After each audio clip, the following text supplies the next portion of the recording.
Hello ખેડૂત મિત્રો, આપણે યુટ્યુબ ચેનલમાં તમારું સ્વાગત છે. મિત્રો, આજે આપણે વાડીએ માંડવી ઉપાડવાની છે. આજે ગિરનાર 4 આપણી માંડવી ઉપાડવાની છે. મજૂર લઈ આવ્યા, 30 મજૂર લઈ આવ્યા. જોઈએ હવે આજ ગિરનાર 4માં કેવું રિઝલ્ટ આવે છે આપણું 4 મહિનાનું. દોડવા કેવા થાય છે ને ધૂળ કેવી આવે છે અંદર. જોઈએ, હાલો આગળ તમને બધું બતાવું છું. આખો આજ વિડીયો જોજો, ખૂબ મજા આવશે. કારણ કે આપણી માંડવી આજ ઉપાડવાની 4 મહિનાની મહેનત, આપણી 4 મહિનાની મહેનત આજ સફળતાપૂર્વક બહાર આવવાની છે.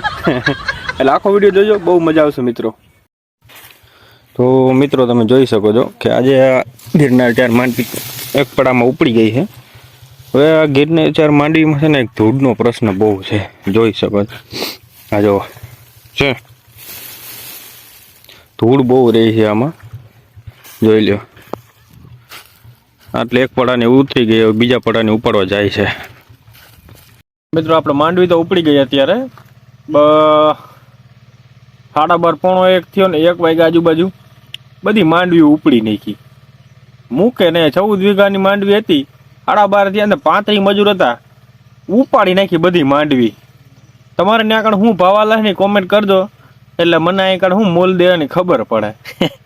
એટલે કોમેન્ટ કરજો તમે. હવે આપણે માંડવી ઉપડી ગઈ છે. અત્યારે આપણે કપ્પામાં દવા હોય છાંટવાનું ચાલુ કરી દીધું. હાંડિયા હોય, હાંડિયાથી દવા છાંટી. આ જો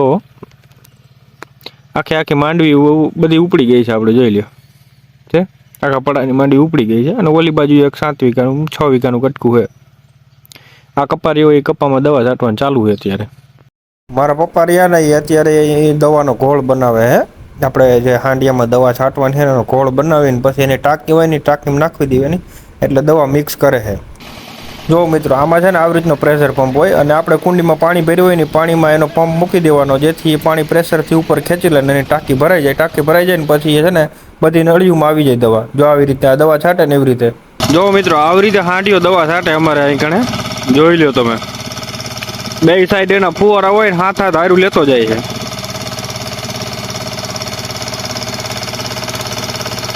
સરસ મજાના જો આવી રીતે દવા છાંટાય આખી. મિત્રો, વિડીયો ગમ્યો હોય તો સબસ્ક્રાઇબ કરવાનું ભૂલતા નહીં અને તમારા બીજા ખેડૂત મિત્રોને શેર કરો આવા વિડીયો જોવા માટે.